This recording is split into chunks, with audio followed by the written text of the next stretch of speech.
Hey Reddit, this is Jake, or Studebaker. I'm really excited about teaching this class, and I figured we might as well get started. I'm going to do this first class on YouTube, as you can see, and I would love to do video chat in the future, but I couldn't find a screen capture utility that worked well with the audio and the video. So if anyone has any suggestions, I'd definitely be open to that. But this will be sort of rushed because I'm going out of town, and I definitely wanted to get something out there so y'all could get started and we could get running here. So the first thing that I want to talk about is note names. I'll be referring to note names all the time. I'll say, this chord has F, A flat, and C, and I want you to know what I'm talking about, and that is a fairly easy thing to learn. So we're going to start with that. When you first look at the keyboard, you'll of course see the black and white keys. And it can be kind of confusing, where C is, but there are in fact many C's on a keyboard, and many D's and many E's, etc. And so let's start with how to find C, because that is the easiest scale and the most common note and the most common scale that you're going to find, and definitely easiest for us. So when you look at the keyboard here, you can break the keyboard up into these 12-note section.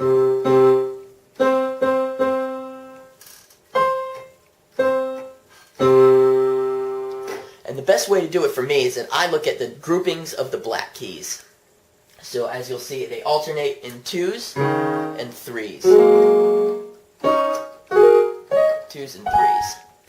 And the way to find a C is to find a grouping of the 2 black keys and go immediately to the left. That is a C right there. So again, 2 to the left is C. 2 to the left is C. So there's a C here, a C here, and a C here. Another thing I want to introduce you to is the concept of half steps and whole steps. Essentially, a half step is just one note to the left or the right of the note that you're on, and a whole step is 2 notes to the left or the right. So here's C. A half step up from C would be C sharp, and that's right here. So let's go back down to C, and a whole note up from C would be D. And of course that's 2 half steps. Half step, half step. Another thing that you'll hear a whole bunch is, F sharp or A flat. So the concept of flats and sharps is also pretty simple. Sharp basically just means plus 1 half step from the note that you hear it from, and flat means minus 1 half step. So if you want to find out what C sharp is, go to C, and you go up 1 half step. And if you want to find out what B flat is, let's not do that one. Let's do D, since we already talked about D. So D is a whole step away from C, so you go up 2 steps. And if you wanted to know what D sharp was, again, sharp is up a half step. Go up a half step like that. And if you wanted to know what D flat is, you would go from D down a half step.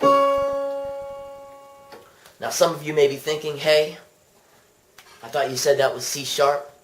As the attached file will show you, C sharp and D flat are the same note. This is just a convention of music theory, and many notes have, to me, all the sharps and flats can be called a sharp or a flat. There's nothing special, and in classical music, I don't know if we're going to get into this later, but it really has to do with whether you're ascending or descending. Alright, now I'm going to show you the basic major scale. Now that we're familiar with whole steps and half steps, a major scale is very formulaic. I think you're going to find that a lot of this music theory is very formulaic. It has a lot to do with math, but luckily for me, very simple math. I was a horrible math student. So a major scale consists of, it goes whole step, half step, whole step, whole step, whole step, half step.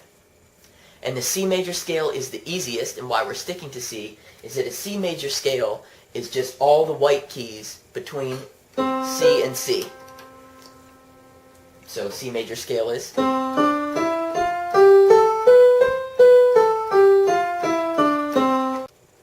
And so if you go by the whole step, half step, whole step, whole step, whole step, half step, you'll see that that works out to be every white key.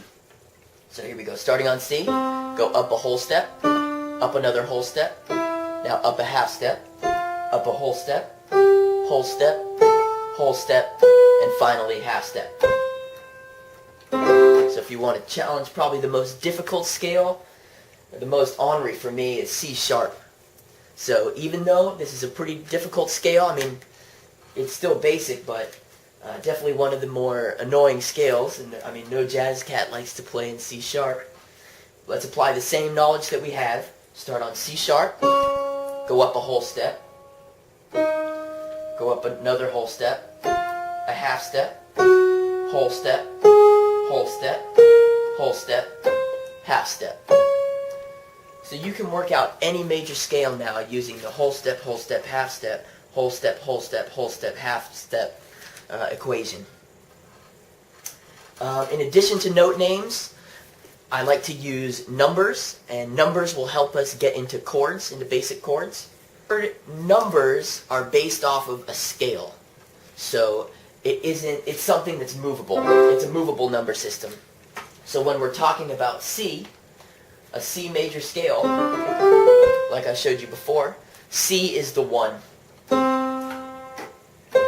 And as you might be able to guess, a D is the 2, E is the 3, F is the 4, G is the 5, A is the 6, D is the 7, and then again we're up at the 1 on the C.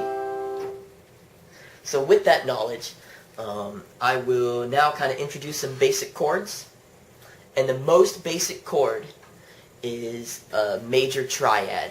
And chords are something like triangles, where they're not really chords until they have at least 3 notes.